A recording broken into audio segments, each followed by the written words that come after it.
Hello, everybody, and welcome to the Westside Horror and Lit Club episode for July 2020, the last Horror and Lit Club episode for the fourth season of the Westside Fairytales, which wrapped up 2 weeks ago.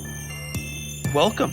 Today we're going to be talking about The Last Drive-In, a show hosted and run by Joe Bob Briggs, who many of you probably already know about, and those of you who don't, I will be talking about that, as well as Davis Grubb's 1962 novel, Voices of Glory, my favorite book. I'll be getting to those a little bit later. First, other things, house cleaning, housekeeping, various other little bits that I want to get to, things that I've been watching, things that I've been reading, and then we'll get to the meat of the episode. I hope you guys are doing good out there. I know I always start these off with I hope you guys are doing good. I really do. It's a little bit hot out. Spirit-wise, everybody's a little fired up. You can tell that the American election is coming on. If you live in this country, if you don't, you're probably still inundated with a lot of doomsaying regarding the American experiment. So I hope that you're not too scared or terrified. I hope that everything's fine. And don't worry, we're going to be coming back with more Westside Fairytales in October of this year. So you don't have to worry about going it completely alone out there in the dark. We're going to be there, right there with you. As far as stuff, man, I've been burned out. Crazy. I think I've been saying that for like 3 months now. But this season of the Westside Fairytales is coming off of a lot of work that I did with something else. And so I'm just a little bit behind. And now I'm basically caught up with everything. The season's over. Next season's all the writing, the editing, all the typing stuff basically is finished as of like a week ago. And now I've got to start recording. And I'm going to be getting married in fucking like 3 weeks, which is crazy to me. But I'm super excited about it. But I finally got some time to myself. That's why this is actually coming out a touch late. Anybody that's listening back to this years later is not going to be, not even going to care that this is late. It's dating itself. But I just had to sit down and take some, like, I had to force myself to take me time. I don't know. You guys can tell me about it. If you get online, westsidefairytales@gmail.com, or find us on Facebook and answer this question. Do you ever have to force yourself to take off time? Like literally, it's almost work to relax. That is very much the case for me these days, especially considering I'm becoming a sort of not just a writer, but also my reviews and my opinions on stuff, media-wise and horror, is something that I've been folding into my overall brand, I guess you would say. I hate using words like that, but that's basically what it is. That's what I'm doing. No reason to be coy about it and try to pretend I'm doing something I'm not. But because of that, things I used to be able to approach casually and just sort of hang out with for a while, I've got to like get out of the way. You know what I mean? I can't just sit down and like drink a book over the course of a few months or even half a year if it's like something extremely long like Drood was, if anyone's ever attempted that monster. But now I can't really do that. So I kind of like get into these positions where it's like, okay, time to enjoy myself very aggressively. And I end up just watching stuff and thinking like, okay, what is the sort of like opinion I should be bringing to the table on this? Like, what am I feeling? I got to make sure that I have some mental notes so that I can remember to bring this stuff up. And I really just need to stop doing that. I really do. And on that note, for the last few days, I have just checked out completely. My fiance Sam is on her bachelorette weekend, so I've got the house to just me and the bunnies and the dog. And we're just hanging out, man. And by we're hanging out, I mean I'm sitting either on the couch or in my bed and just binge watching the entirety of the 2011 Hunter x Hunter anime. If you don't know that about me, I'm big into the Japanese cartoons, the Japanime, as I used to try to mockingly call it, because I was desperately enamored with that art form, and it was not cool to be an anime person back in '99. When the original Hunter x Hunter series came out, you were not allowed to be a an anime fan and be in public. It was a very odd thing. It was a lot of cringe. It's not necessarily, these people aren't meant to be put on crosses. They were not martyrs necessarily. A lot of the other people in the anime community were high level cringe. And I'm not saying I wasn't one of them. Silk print, Dragon Ball Z shirts in high school, bondage pants, obnoxious anime terminology in real life. Going to high school in 2001 to 2005 was definitely an experience. I got to sit down with the episode artist, Yui Breedlove, who's an old friend of mine from high school, and talk with her about high school last night. We were actually discussing artistic things for next season, all of the episode art and the cover art and that sort of stuff. And just talking about high school, man, and looking up some of the people, and it's just odd. The weird thing is that people don't really get that much weirder when they get older. They kind of just get worn down. So like either they're a unique person sometimes and all their uniqueness just gets scrubbed off of them and it leaves them bland. Like if you break all the barbs off of like one of those little things that gets caught on your sock and it won't catch to anything anymore. And then some of the other ones were bland in high school and they've been polished out so that they're all sharp edges now. We brought up one person who I knew and played video games with, but I remember as being a quiet person because he's a fairly stupid person, and he figured out the old adage, if you don't talk, if you don't have anything smart to say and you open your mouth, everyone's going to know you're an idiot. I can't remember how to say that right. Thus opening my mouth and proving myself an idiot. But he grew up to be like a proto-racist QAnon conspiracy theorist. So, that's the type of evolution. I guess yet still there's other people who were really just diamonds in the rough and time has polished them, hopefully, and not left them broken. But it's interesting to look back at that sort of stuff and to see what kind of became of the original anime fans. It's so wild to like think of how that has evolved as a cultural thing, because it's always been pretty good. Like anime is just like literally like any other type of thing to enjoy media-wise. Comic books, pop music, K-pop music, horror films, books, romance novels, young adult novels. Most of it's shit. All the time. That's just the way that the world works. Most of any genre is shit. That's why it's always easy to belittle genres. You know what I mean? I don't really like country music because country music doesn't speak to me very much. And that's country, like old school, like Americana stuff. Pop country is really what I'm saying. Outlaw country is my shit. Americana music, people like Sturgill Simpson and stuff. I don't mind them. Tyler Childers is pretty good. I'm not going to start naming names.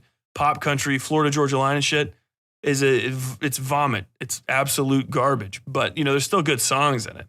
And you can demean any genre, especially if you get real broad and say something like country when you mean all the subtle derivations. If you go to like Nashville, Tennessee and start talking about country music, people are going to not know what the fuck. Welcome, tourist. We don't listen to country music here. We listen to honky tonk. This is not a country music bar. This is Americana. And then like, if you're an actual music nerd, they'll go deep on you. You know what I mean? There's a lot of different ways to play an acoustic guitar, and these white motherfuckers in Nashville have figured out all of them, thanks to black people from the 1930s at Mississippi Delta Blues. But anime, man, anime's come a long way. It's kind of cool. Like my little brother's into it, and he's like a 19-year-old. Former jockey type. He's played on the football team. He's not really like a reader. He's definitely not one of the kind of people, like if I knew him in high school, I'd be like, dude, you should check out Fushigi Yugi or Naruto. I guess Naruto was coming out right when I was graduating high school. That would have been more of a check out this shonen thing. Yu Yu Hakusho would be probably what I recommended. Because no one's fucking seen Yu Yu Hakusho, which is crazy because it's really good. It's actually the anime that Tagashi, the guy that makes Hunter x Hunter, made before he made Hunter x Hunter. He finished up Yu Yu Hakusho sometime in the 80s, 90s. They made an anime about it that's actually pretty solid. And it ended. It's like it's a miracle. Like fucking shonen manga do not end. They go on eternally. There's One Piece has been running for something like 35 years now or something like that. I don't know the real time limit, but I remember like a weird story. When I was in grade school, it was actually the first time I ever saw a manga, and I didn't know it was a manga because back in the 90s, most manga was printed backwards to look like an American book to be read left to right, even though Japanese is read right to left and up and down, left to right to left. It's almost a perfect inversion of English, but to make it more palatable for American consumers, the localization efforts included quite literally mirror flipping every page and rearranging the book from left to right, which made all sorts of odd things. If you're a kid, and that's what they thought, only kids are going to like this. The grand thing, only children will like this cartoon. Even though it's about like people getting like obliterated with swords and stuff. And there's like blood in every episode or issue or whatever. Because it's cartoons, the kids will never notice, but you end up with everybody's left-handed that should be right-handed, and right-handed that should be left-handed. And if any mention is made of direction, it's off. So you either have to change it or it's just wrong.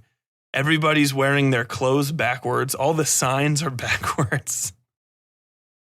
So it's insane. It's a mirror version of the real product. But the first time I saw one of those was in grade school, and I didn't know it was manga at the time. And I realized almost 20 years later, when I was like in my mid-20s, I saw this thing when I was like 7 or 8. You know what I mean? That this is the same thing. And like somehow this kid, I guess, is like grandpa, his dad or whatever, or maybe like an older brother gave him a One Piece manga and was like, you should check this out. And then like he showed it to me.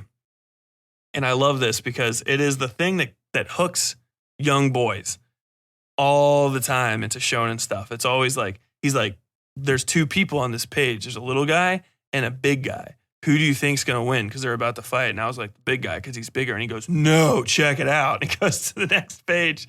And the smaller dude is whipping this guy. And I'll just never forget that, which it is just hilarious, in retrospect. But now anime is a big thing. It's all around.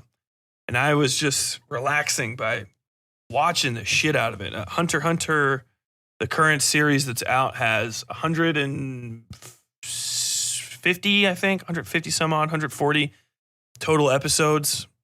And I'm like 10 from finished, and I watched them all in the last week. But I needed it, man. I needed it. And, sometimes you just have to force yourself to take a break. And even now, I'm supposed to be like taking it easy, just like, hey, give yourself a week off of this constant social media, responding to fan mail, making sure the Patreon's good, producing this episode, reviews, stories. I've got multiple other seasons to write coming up. And I've got to lay out last season like a book because I'm going to try to sell that. But I need just a week because you get to the point where you're actually like less productive, even though you have more productive hours. Like I've never been a guy in most of the jobs I have where I like work 8 hours. You know what I mean? And I don't really think you should be. You should work your ass off for like 4 and finish your stuff. Like I like to get everything done. I harvest work. I don't string it out for a day. That's why I hate hourly jobs. They don't make fucking sense. It's like, unless you're doing something like when I was a security guard, obviously I can't just like do extra security guarding for 2 hours and then take the next 10 off. You got to do that the whole time. That makes sense because you're getting paid to be there for 10 hours. But some stuff, man, especially when I was in the journalism industry, I'd be like, well, I guess I just got to fucking sit here because I read and type faster than most people just because it's what I do. You know what I mean? Like people that practice guitar all the time play guitar really fast and really efficiently. People that cut onions can demolish onions. If you want to see fast, you should see somebody that's been working in a kitchen for 15 years do morning prep on their vegetables. Your mind will be blown at the amount of deftness a like stodgy 35-year-old man with like a bad nicotine habit who can barely get up a set of stairs. You put a bushel of onions in front of this guy, you will have diced onions in 5 minutes. Done.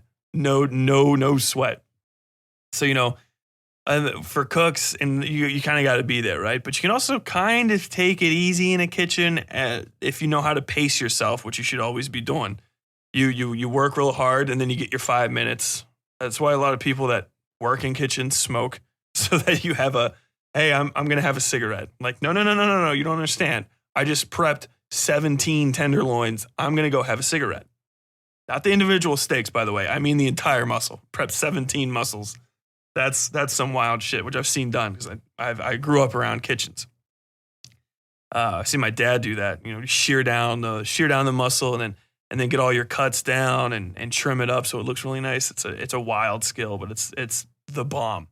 And you just do that. And if you work at a good speed and you finish it out, then you can get done and you can take a break. You always need to be taking breaks. Don't like that. That's a thing in America. I'm going to go on a diversion right now that I really think people need to get away from.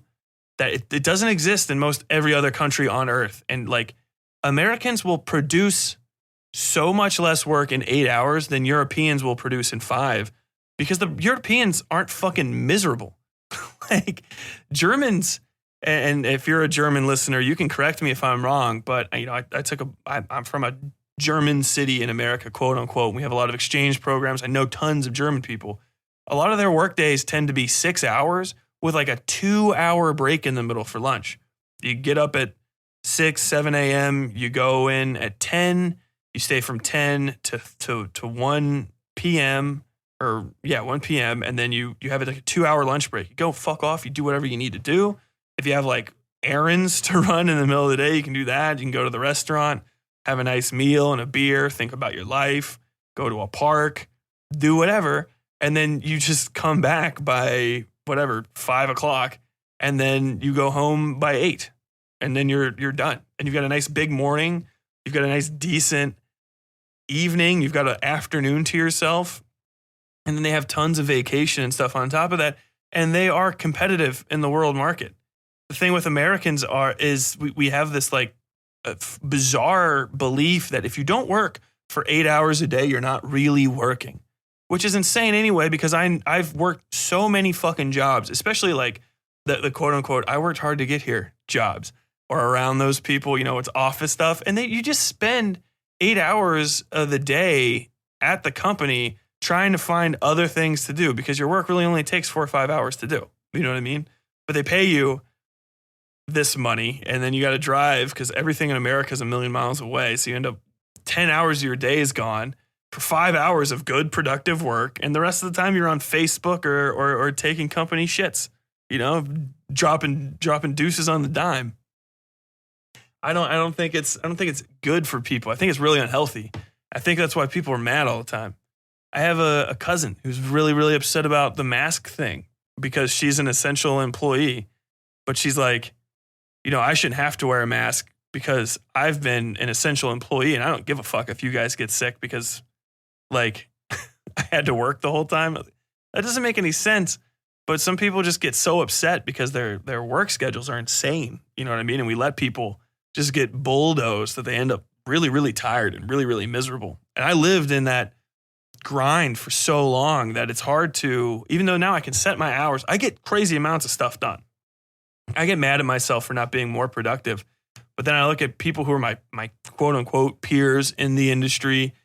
And I look at people who want to be at my level, I guess you would say, quote unquote, who are just kind of getting into writing or podcasting. And they're like, how the fuck do you put out so much stuff? Like, how are you always doing? I'm like, dude, I could probably write more. But I think 75% to 80% of effort is really all you should be expending on a day-to-day basis. Like, there's no reason.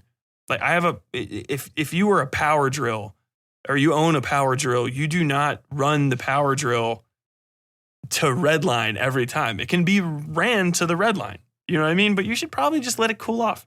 there's no reason to burn out tools, and there's definitely no reason to burn yourself out. So I guess this is me via you guys convincing myself that me taking a few days to watch like 30 hours of TV programming is acceptable at the end of this extremely long, involved season with dozens of hours of produced content. It's insane how much, like, 1 minute, to get 1 minute online, you know what I mean? How much just, I think, like, it is really like about an hour per minute. An hour of work almost per minute of finished material, if you count in everything. Because sometimes there's things that I don't count, like the fan mail. You know what I mean? Like, it doesn't seem like that is work, but it is. Because, you know, I was trying to articulate this actually to Yui last night. Like, I've never written fan mail to anybody that wasn't like an international celebrity, like a couple times, or at least an extremely successful, big four published author. Like, I've written to Dan Simmons. I think when I was in high school, I wrote on Stephen King's email website thing. Like, he had the old StephenKing.com, and they had to submit here. You probably never saw it. So it's crazy to me to think that someone at my level, someone so small, is getting these like wonderful, thoughtful letters from people. It's like, it makes my day, first off. And second, I feel like, you know, really important all of a sudden. Well, I mean, it is. You're always feel important when somebody takes the time to write something to you. My family doesn't write to me as much as you guys do. So, you know, I feel an obligation on top of that to write a nice letter back. And sometimes someone will you'll ask me like a question. Somebody will, like, two things, you know, what do you think about this? And what do you think about that? And then I just spend 2 days mulling over these questions and thinking about it, like, what should I write? What would be the right thing? Because I don't want to, like, I don't want to let people down, and then I've ended up, you know, it should just be like, oh, thank you, and like real quick, and just get it done. But I don't do that, and then I end up working. You know what I mean? So even those little things are packed up on top of it. This is me 22 minutes, just like, Tyler, it's okay that you took a break. That's how ingrained it is in me, especially if you live outside of America. I don't really know what the work week's like in Canada or the UK, just based on the way that the happiness level of your people. I would assume that it's not as bad as ours.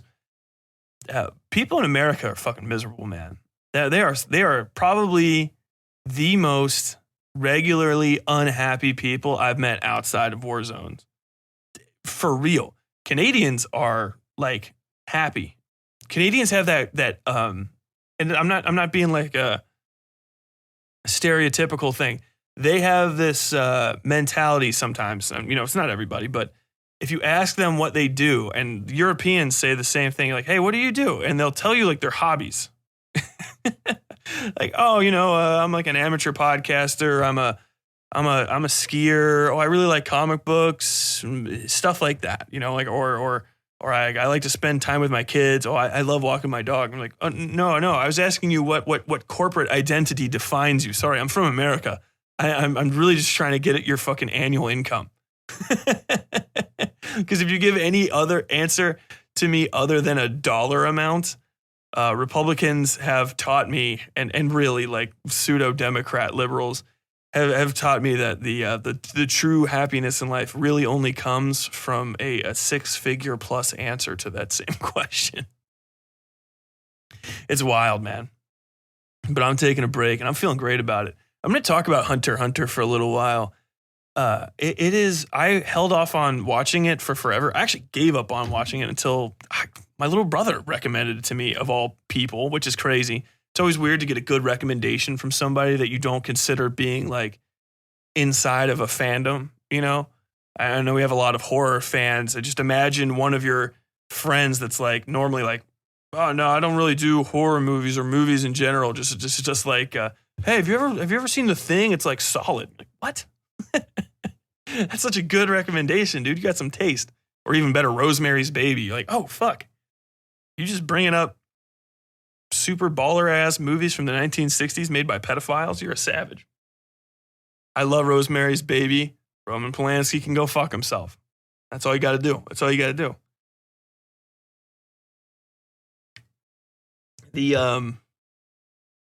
The premise of the story is basically like shonen bait. It's actually really why I skipped it, because I prefer like a smarter story. I can only watch so much shonen anime. Shonen, by the way, is boys anime is literally what it means. Shonen means boy. There's like shonen and seinen, and those are like the two male type stuff. So it's, shonen is like we go on an adventure, we fight, we win via power of friendship. Big bad, got to stop the big bad, maybe collect some stuff. And that's boys anime, quote unquote. And it's not really like a big sexist thing or anything like that. You don't have to really look that into it too much. It really, really means that, or really references the fact that most of those stories were originally published in manga form in an anime or a magazine called Shonen Jump, which still exists today. And it's a manga magazine that runs out single issues of stuff. I think it's still one of the most popular magazines in Japan. But, a lot of classics started there. Yu Yu Hakusho, Hunter x Hunter, One Piece, Naruto, Dragon Ball Z, G, Dragon Ball. The new Dragon Ball, I think, is getting published in Shonen Jump, My Hero Academia, and then a bunch of other ones, too. The girls' version of that is shoujo anime, which is stuff more like Cardcaptor Sakura, Sailor Moon. Even girls anime, quote unquote. I mean, these are the terms I grew up with. Don't get mad at me. Isn't like very girly in like the Western understanding of it. It just tends to be stuff that's like more emotions based, really. But it's still like a lot of the same sort of stuff. Like I watched the fuck out of Sailor Moon when I was younger, and I didn't really like. I was just like, okay, it's fighting stuff, and big talks. A lot of its art style considerations. There tends to be in shoujo anime. A lot of the dudes are extremely slender, but have very big hands. I don't know why that is, but that is a common thing. If you look up shoujo anime, you'll see dudes with big hands, really triangular heads, real pointy chin, bulby kind of circular top on the head, and big eyes. Shoujo anime, Fruits Basket, I think for Shigi Yugi, Cardcaptor Sakura, Sailor Moon, a bunch of other ones. And then you have like little kid animes and stuff. And then there's seinen, which is like adult stuff, more like adult boy stuff, edgy shit, Ninja Scroll, also like Cowboy Bebop, Trigun, what I would consider those seinen. Stuff that you would see on Adult Swim. The JoJo's Bizarre Adventure, even though JoJo's was serialized in Shonen Jump, from what I understand.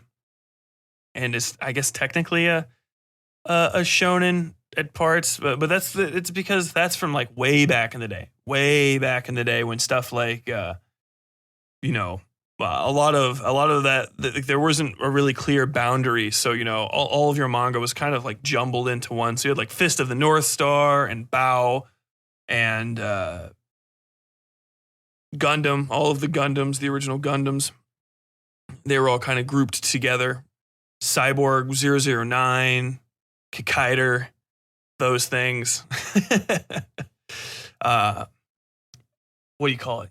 Guyver. Guyver's a good old classic. And then you kind of like they kind of distilled all that, and Shonen Jump really became for like shonen-y shonen type stuff. And those are like the big budget franchises, if you don't know that, in Japan. That's the Japanese version of Marvel is really like shonen stuff. It's big. You'll see advertisements for it in like, hardware stores and at fast food restaurants. Like just a kid from an anime, like a drawing, like eating like a Big Mac. Like, yeah, this is what I do. I eat Big Macs. So there's that. Japan's off the hook, man. Japan's really cool with odd hobbies. I really respect them for that. I think that's why I've always had a fascination with Japan. I mean, I didn't live there. I don't speak Japanese. I'm being kind of a fucking weeb. but they do seem a lot more open about displays of fandom and the existence of fandom in a way that America was not 20 years ago when I was a kid. And, I was never even that big of a weeb. By the way, that means weeaboo. It's just like a Western person that's overly fascinated with Japanese culture. It used to be otaku, and I considered myself an otaku when I was in like high school or whatever. But nowadays, it's weeb, and it's a pejorative term for people like me. That's why it's my word. I can use it, but it's used pretty lovingly in general. We can say it, kind of deal. But man, Hunter x Hunter is great. It follows a lot of the basic shonen tropes, so it seems like it's going to be super basic, and then it just blows up, man, and it goes crazy. I think you kind of get a feel that Togashi fell out of love with his main character fairly soon after, because the main character is a kid named Gon Freaks, and he's just cookie cutter, boring, basic shonen protagonist. He's got a couple good scenes, but his whole thing is he's whatever, and then he gets mad, and then once he gets mad, he gets serious, and then he can usually win some fights. But even that starts getting taken down early on. He loses to people all the time. I think that's a big thing about this is people constantly lose, and then they don't get to come right back and win. You know what I mean? Sometimes they just outright lose, and like the resolution to an arc is just you got your ass kicked, and you should not have picked a fight with these people that are way over your skill level. There's not a lot of skill creep and stuff, and later on in the series, you get introduced to some pretty baller characters that have really, really interesting character interactions and backstories. There's a power system called Nen that I won't get into because that'll become the rest of this entire thing that has a lot of fascinating applications and stuff, and I really like the way it works. It's got a lot of similarities with the way that magic, quote unquote, for lack of a better word, works in the Westside Fairytales. A lot of similarities. Your personal disposition sort of creates your abilities, although it's not maybe necessarily like a tit for tat, like, oh, I'm a person that likes cats, so I summon a cat. It's not nothing dumb like that. He's hot-headed, so he uses fire attacks. Nothing that dumb. It's actually pretty interesting stuff, but I watched the shit out of that. I just finished up something called the Chimera Ant arc. There we go, which is pretty good. It resolves into fighting and stuff. But even during even during some of the fighting areas, it's got great horror scenes. Because you really do get a feeling one of the main reasons I'm bringing this up is because it does have to do with literature and story building and character building. The show went from one arc that's really, really happy-go-lucky, whatever, people can die in it and stuff, but it's not scary, to an arc where some former main characters, one of them gets lobotomized and devoured by ants. The other one just gets shot to death by a monster and then like literally shot with a gun. It's hard to explain, but it happens. And then brutally devoured. And she's like an adorable like goofball from one of the other series. And these characters get brutalized early and then people just die. Kids die, whatever. And it really establishes the fact that the former threats that you were seeing in the show were human, and they could be reasoned with, they could be talked with, they could be outsmarted, but now you're facing off against literally they're chimera ants. They eat things, and then their queen births new chimera ants with traits from those creatures. So, if you eat like a praying mantis and a butterfly, you might have a kid that's part ant, part praying mantis, part butterfly. And they have exoskeletons too, and all this blah, blah, blah, blah, blah, blah. So, they start eating people because they want human evolutionary traits, and it's wild. So the stakes are high. Everyone in the story knows by the time you get about like a third into it, like if I die, not only am I going to die badly because the chimera ants kill people rough. It's rarely like a good, clean death. They chew off chunks of people's heads, stab you to death, poison you, all kinds of nasty stuff. Not only is that going to happen, but some of them, they want to catch you alive because one of them gets made that can like put needles into your brain and lobotomize you and make you give up information on your friends against your will. And then you might get eaten. You probably will get eaten. And then your powers will be used against your friends to hurt them. So like the stakes are incredibly high because, you send someone in that has an ability. If they get taken out, not only will they reveal the fact that the ability is there, now that ability can get used against you. And also brutal, horrible, getting eaten alive, death. So there's one scene where a guy has to sneak into this palace to set down little portals to get out, right? And it takes him a while. Like at least 5 or 6 seconds, which is a lifetime, to draw these little circles on the ground. And then he's got another 3 or 4 seconds to tap it, to turn it on, and then it'll go away. And he can use it whenever. But he's got to set them, and he's sneaking around, and he knows the second he's in there, he's outclassed. And like, it's just like a horror movie. And I'm yelling at the screen. I'm like, dude, just leave. Just leave. You're good. No one needs that in there. You can just go to the hallway. You're good. Just leave. And that was a great moment. The show really sold itself for me. And if you have a second and you like that kind of stuff, absolutely go check it out. I'm going to leave Hunter x Hunter and any more discussions of anime, long-winded nonsense right here. The other thing I want to talk about is Cold Heart Canyon from Clive Barker. Clive Barker's published in 2001 novel about a haunted canyon in Los Angeles, populated by the spirits of the ghosts of Hollywood's golden age. I won't talk too much about this one, just because I'm going to be doing a review on it and I don't want to burn myself out. I've also already talked about this as a selection for our book club. By the way, I'll plug that.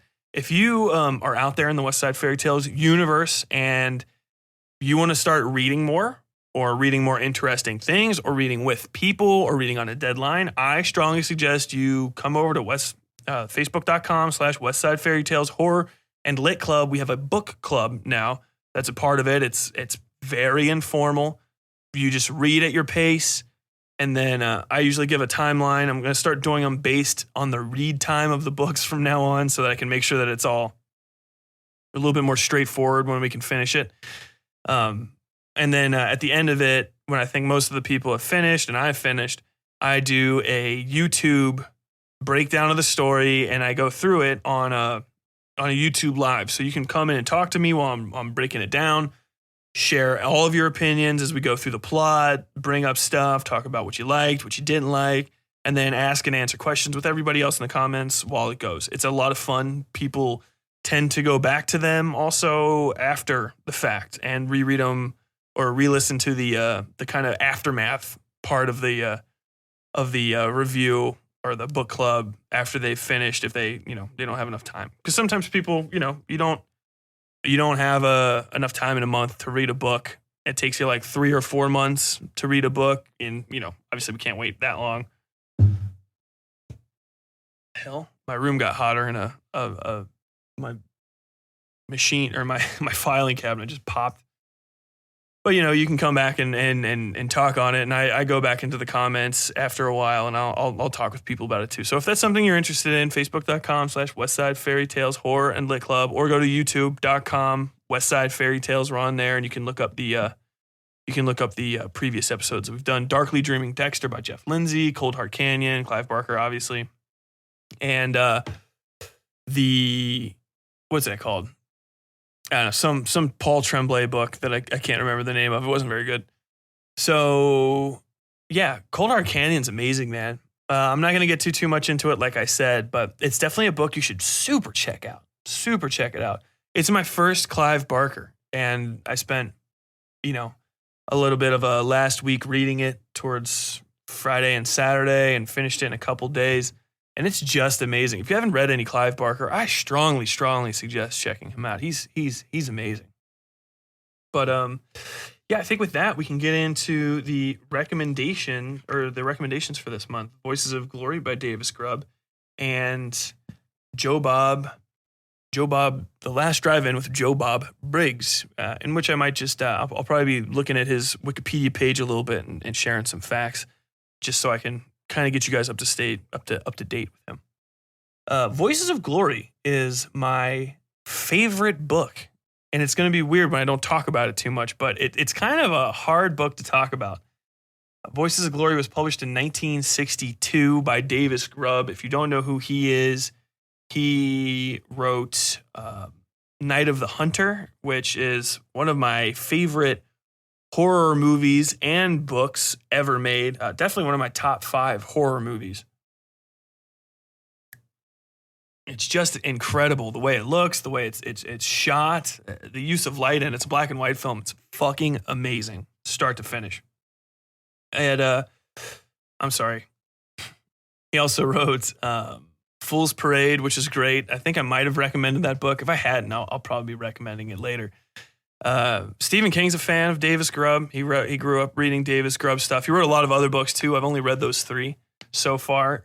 Voices of Glory, I picked up just because my fiance's mom, who's retired now, is a part-time volunteer at a library, and they get in books for resale, and someone brought in an original 1962 Davis Grubb, Voices of Glory, ratty paper cover, like literally almost disintegrated. But the hardcover itself is still good. That was me tapping on it, sitting right in front of me. And I basically eventually got to it, read a chapter, fell in love with it, and cracked it out while I was on vacation in, I think, Myrtle Beach. It was probably about 2 years ago now, because obviously last year I went to Puerto Rico and I read the Hyperion Cantos. So it's been 2 years since Voices of Glory, and it still sticks in my mind, man. There's just so many good parts. The reason it's hard to talk about is also the reason why it's so cool. The Voices of Glory is quite literally the conceit of the novel. It's told from the first person perspectives, functionally speaking, of 28 residents of Glory, West Virginia, a semi-fictional, a pseudonym, basically, I guess you would say, for the real-life town of Moundsville, West Virginia, which I've been to and still boasts the West Virginia State Penitentiary, now shuttered. But they do ghost tours there, and if you're ever in West Virginia, I don't strongly suggest checking it out, but I suggest checking it out. It's definitely, of all the ghost tours I've ever been on, Moundsville is by far the weakest. And one of the most expensive too. I think it's because it's a really well-known place, but it's kind of, it wasn't great, but it wasn't terrible either. It was, the building was awesome. The tour was middling. But the voices don't have their own individual, they all have their own individual plots or ideas about stuff, but in general, the story revolves around a woman named Marcy Cressup, who is a anti-infectious disease activist, which is something that sounds insane to me until I'm just living in 2020, and it makes so much sense. If you're just pissed off about COVID, I strongly suggest finding a copy of this book. It's going to be hard. It is not easy. This might be the rarest book I ever recommend on this podcast. I have never seen another living copy in the wild. I found one on Amazon, one physical copy, and it was $65-$75. So I don't know. I might illegally copy this or something and put it online just as a preservation act if I can't find a good place to get copies of it for you guys. But man, yeah. Marcy Cressup, it's in the 1920s, by the way. And so this is the height of a lot of industrial revolution, viral and bacterial outbreaks throughout the quote unquote civilized world of the time. And I say that like that because that's kind of the feel of this book. You know, a lot of it has to do with the fact that these people consider themselves civilized.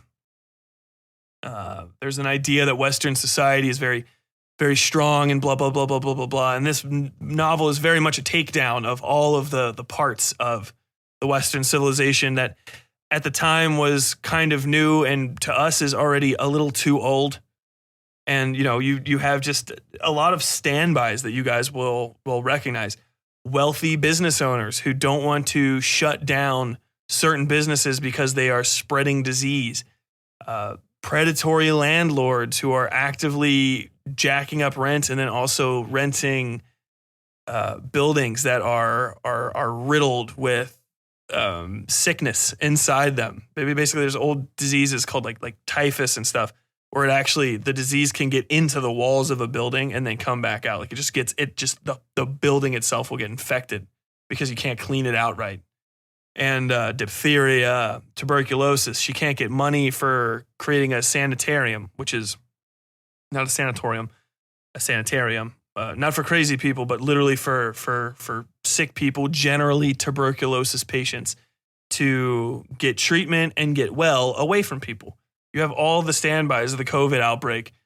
Isolation is important. Education is important. You have people getting their children purposefully sick because they refuse to take diphtheria vaccines because they say it's a fucking like a Marxist liberal plot. I'm not even fucking kidding you.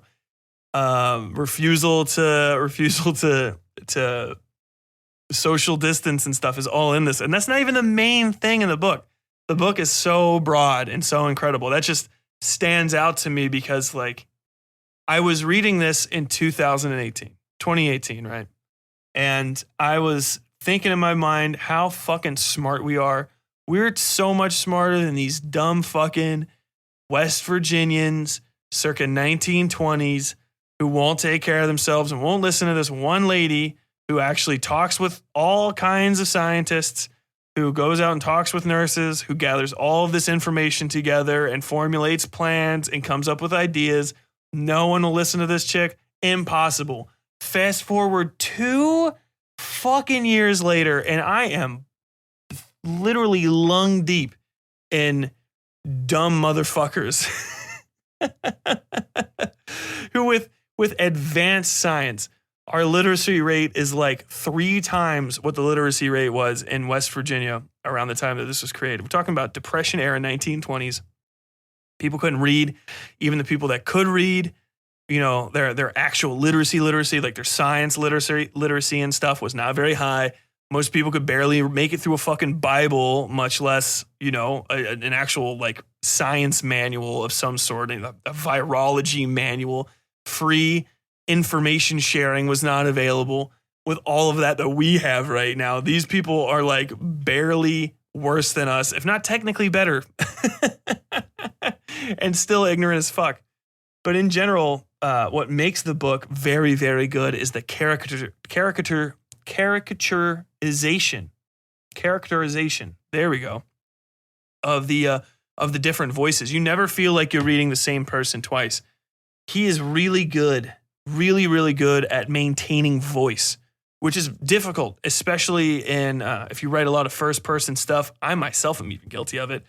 Even guilty, as though I'm some sort of fucking like hirsute master. That means hairy. I don't know why I said hirsute. I don't know what word was supposed to go there, but he doesn't break with his character because it's all first person narration.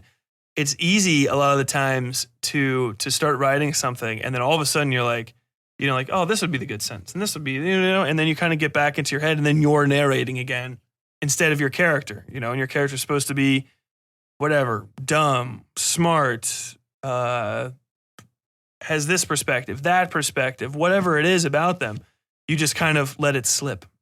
I remember I was talking about Drood earlier. That's one of the things that Wilkie Collins makes fun of. What's his damn name? A Tale of Two Cities. The guy, the most famous guy. My brain has farted. Damn it. Somebody's screaming this at me right now. He wrote Oliver Twist. He wrote Great Expectations. He wrote Drood. My brain keeps saying Richard Dawkins, and it's not fucking Richard Dawkins. Richard Dawkins is, I think, still alive. And he's like a famous anti-religious atheist person. Help me. Charles Darwin is not correct. My brain is just... Anyway, he makes fun of that guy because that guy will routinely start something in first-person narration and can't last more than 5 or 6 paragraphs, sometimes, if not pages, before he slips out of character and is just writing like himself again. I'm going to think of this later and get so mad at myself.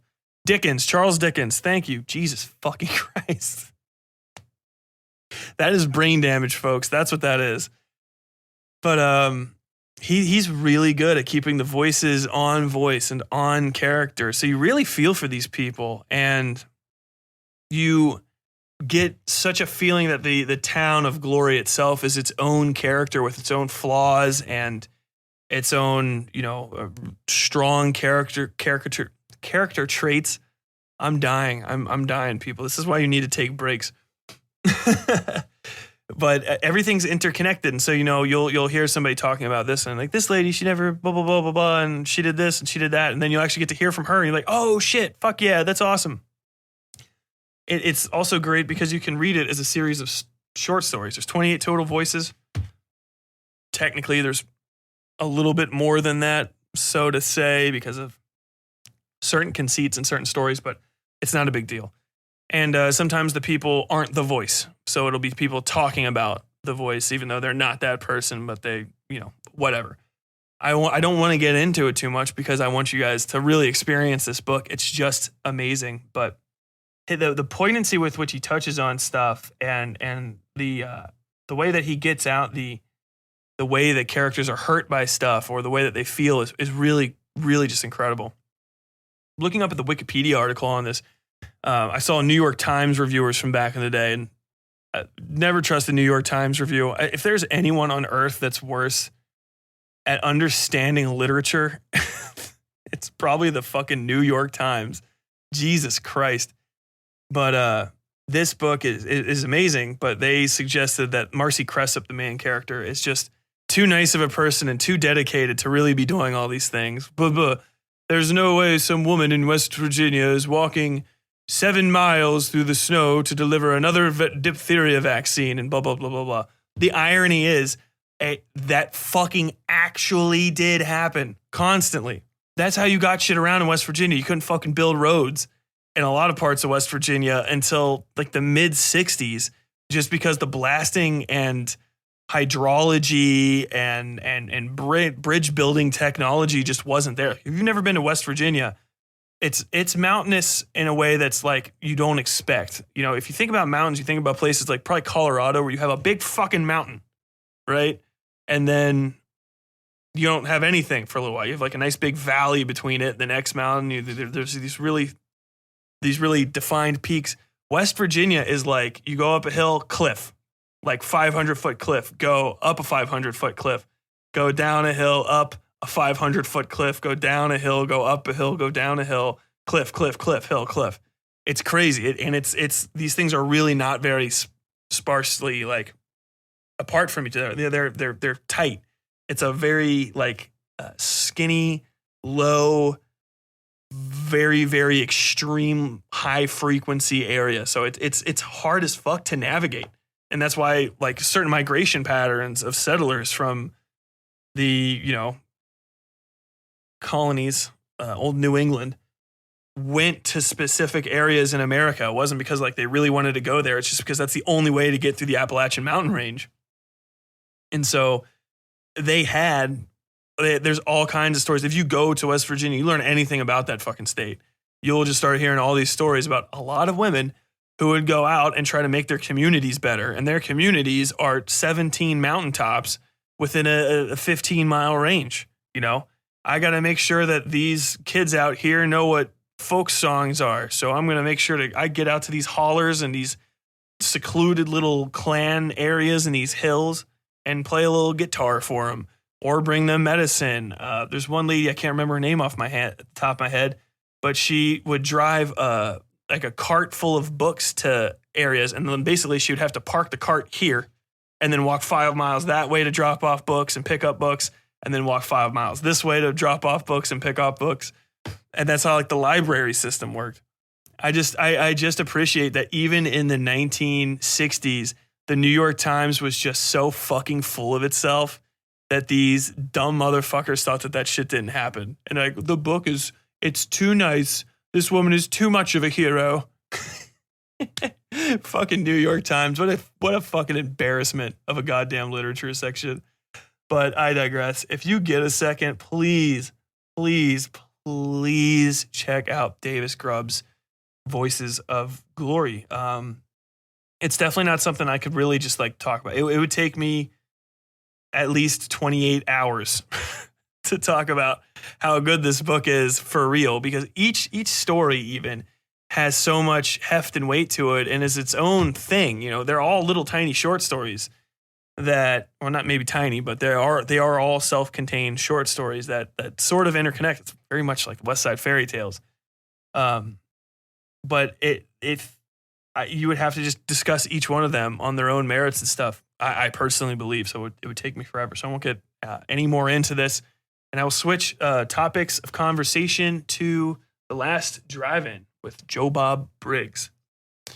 I found this show on a whim, really. I got Shudder for free, back to the anime discussion, because I'm an anime fan. And I found out that for a small period of time, if you paid $1 more on Crunchyroll, you could get Verve, VRV, which used to have Funimation and Crunchyroll. So it's basically almost all of the localized anime in America that were simulcasting. So all the new stuff and a lot of the old stuff too. Funimation's got a lot of my classics. My favorite anime, Cowboy Bebop, is on Funimation. I think Gungrave is on Funimation. Samurai Champloo for sure is. And I think all the Dragon Ball Zs are on there too, except for maybe Super. But I got Funimation for a while, so I could watch back through a lot of my old favorite stuff. And with that came a bunch of the other Verve channels, most of which were dumb or just goofy as hell.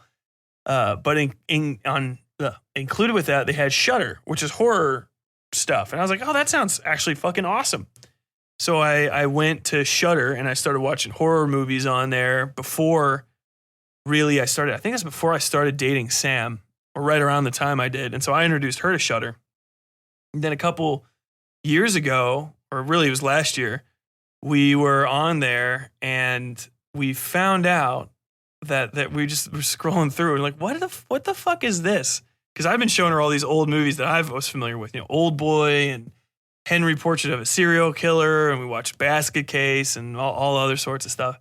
And then we were looking and we saw this thing is The Last Drive-In with Joe Bob Briggs, and there's just this goofy fuck dressed up like a cowboy.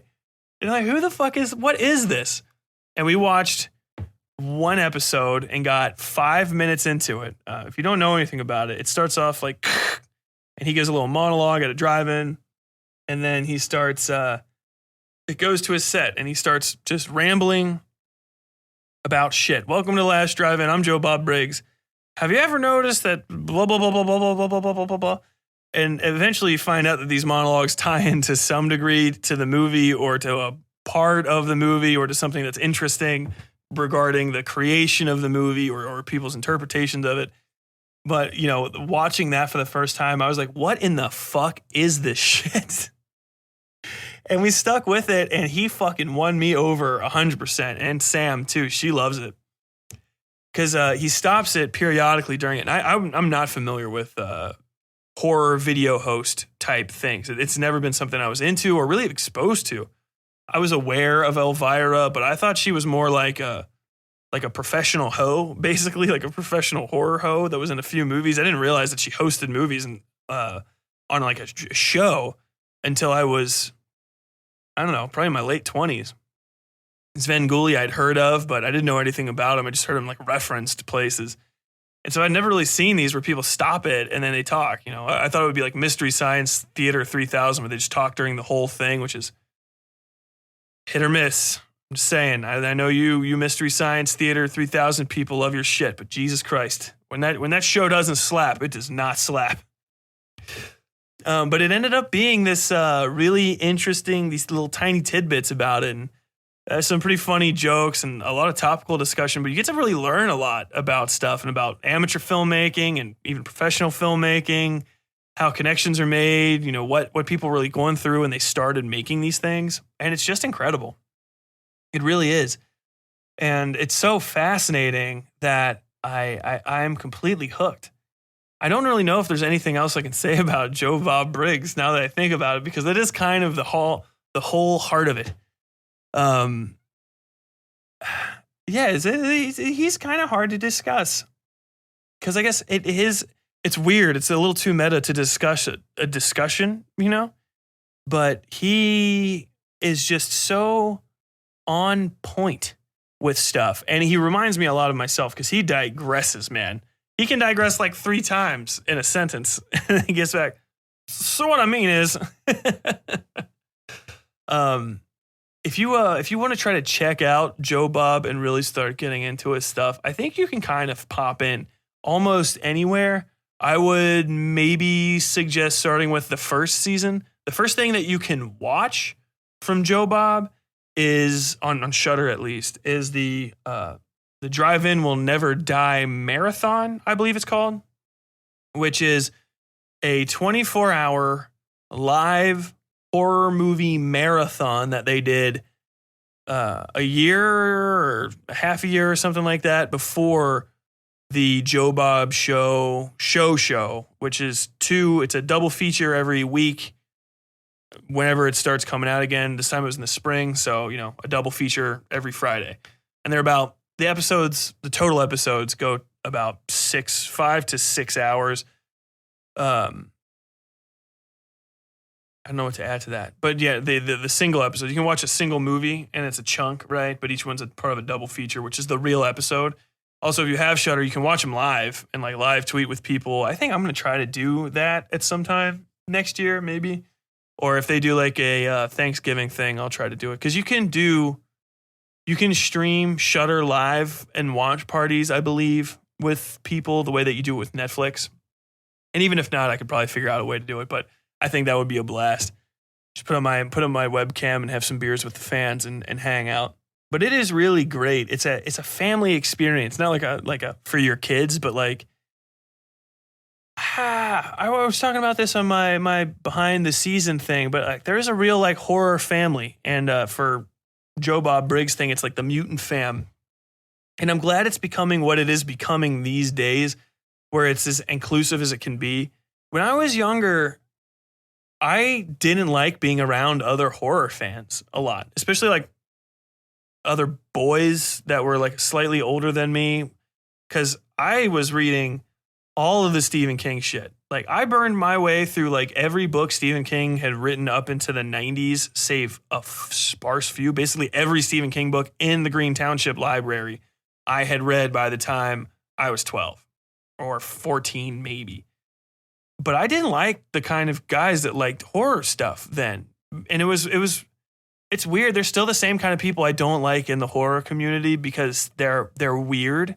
And I think a lot of them are getting kind of pushed out. And they're not weird in a good way where you're weird because you're weird. They're weird in a bad way because they're like, they like to gatekeep and they like to shit on people and they like to be like misogynistic and homophobic, racist even sometimes, and they're the kind of people that really stick up for the pedophile that made the Jeepers Creepers movies, like let him make films. Like, no, I don't know. I think there's enough films coming out. We don't need any more Jeepers Creepers from the guy that fucked a kid. Ever. Fuck him. Fuck his career. You can still watch Jeepers Creepers. I don't care. I'm not going to tell you not to watch a movie. A movie's out there. You can watch it. You know what I mean? It's like there's license plates on cars that were printed by serial killers and pedophiles and murderers, but you still look at license plates. No one's like, hey, is this a cruelty-free license plate? Like, no, it's printed at a prison. It's a maximum amount of cruelty went into the creation of that license plate. We quite literally could not make it more cruel. But those kind of guys, they, I don't know. They seem like they're not around as much anymore. And when they are, they're not listened to in the way that they should be. And those are the kind of guys that they're not really represented in the mutant fam. And I feel like that kind of mentality doesn't have a place there. And the few of those types that tried to join are either like coming to the conclusion that, hey, it's actually safe to be a weirdo and you don't have to try to like show off for your friends and be a fucking toxic asshole. You can just enjoy these movies. And then the other guys who are basically just like, I live to watch women die on movies. That's my thing. I want to watch a girl die. I go home and then I write long graphic stories about girls that I work with at the shopping mall. and I kill them with chains and whips, and I send those to female agents in the publishing industry. I know they'll never publish me, but I want them to read them.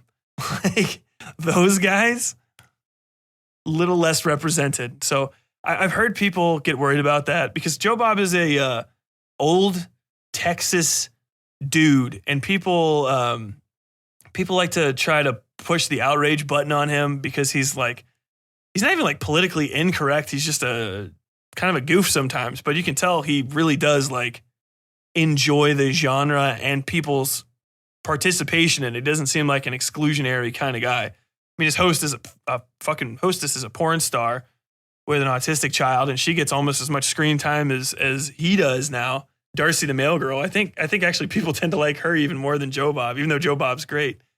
And you know, I don't know what that has to do with anything, but some people, because he'll make off-color jokes or something, but they're not like mean.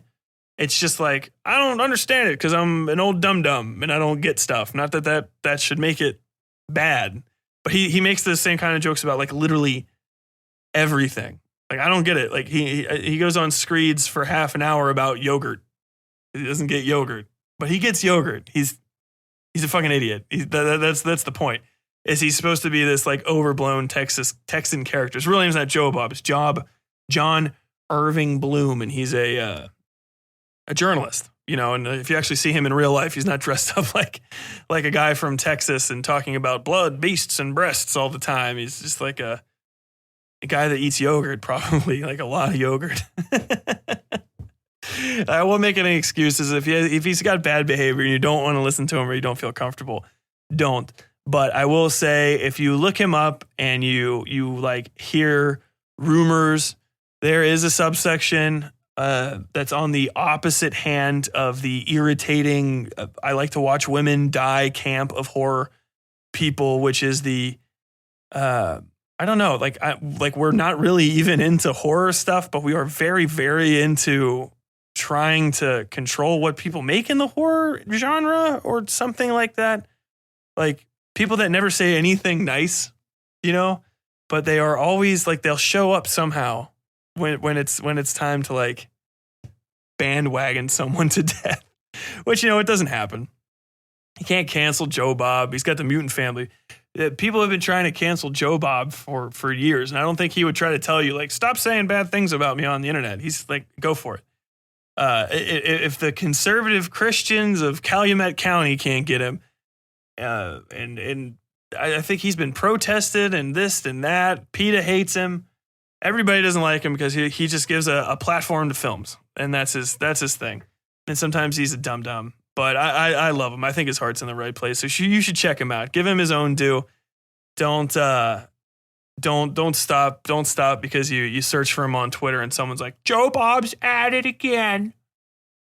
I think someone got pissed off at him because he wrote something where he's like, what even do you say? Like, I don't know what to say for LGBTQ anymore, which is like semi-fair because now the acronym is LGBTQAQ+,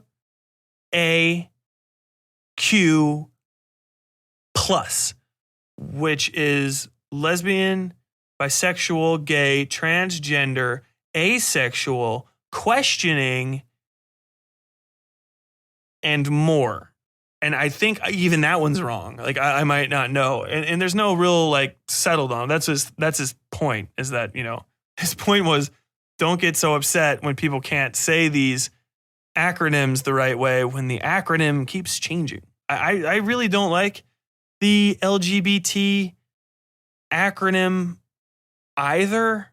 I prefer queer, kind of, because there's something about it where it's like even the listing and who gets listed and who doesn't get listed, like it's always LGBT.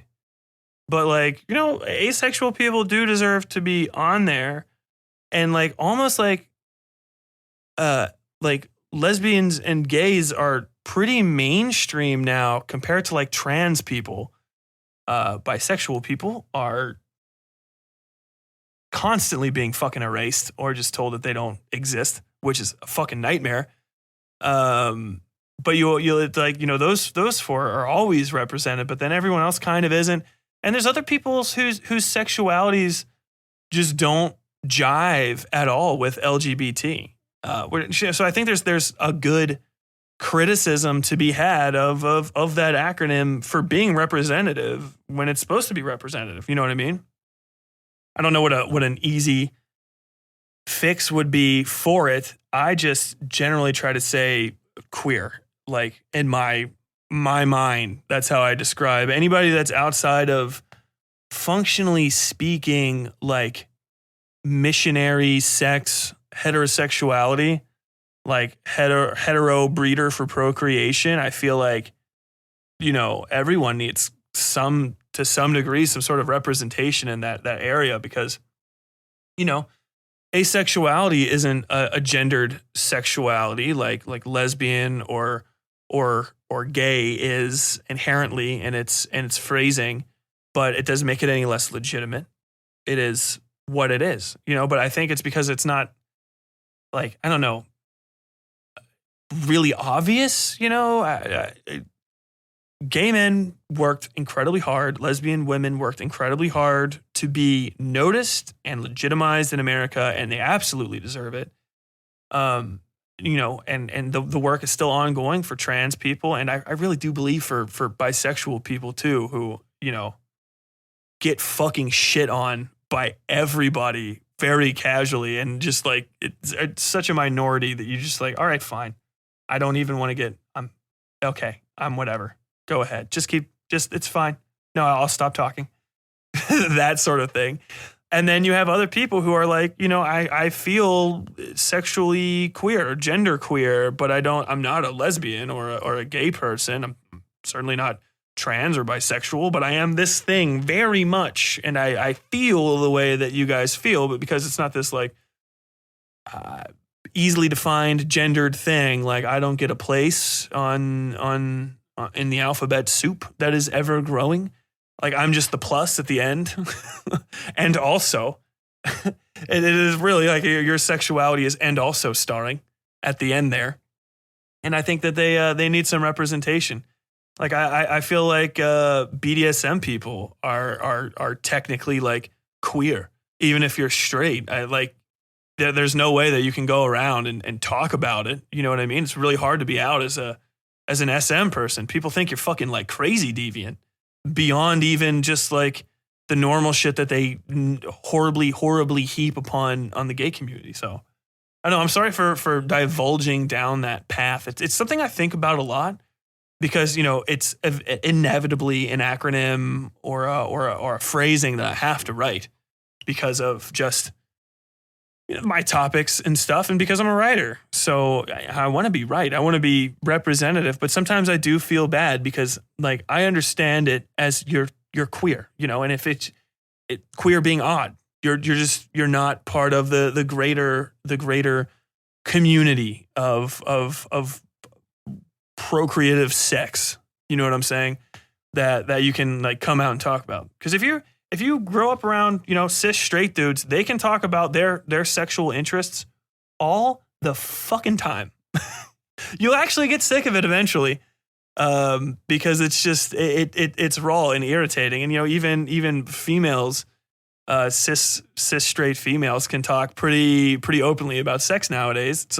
And then it diminishes as you get into the LGBT spectrum, and the deeper you get into that, it gets to a point where people are like, I actively don't want to hear about this, or, this is like upsetting, or like, I don't want to know what you're into and stuff. And I feel like that's when you need your label, not because like you want to be labeled, but because you just need to know, you need to be able to find like gay people did, openly gay people did back in the 90s and stuff. You need to look for that yellow triangle that lets you know, like, hey man, this is a safe space. Like you can talk about what you need to talk about.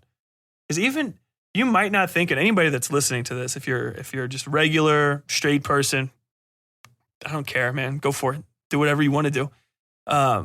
You don't realize that you can talk about that stuff, even if you don't like it. You've never heard it, but if think about something in your head that you want to have conversations about, like just an interest, even something that's not so deeply ingrained in you as your sexuality.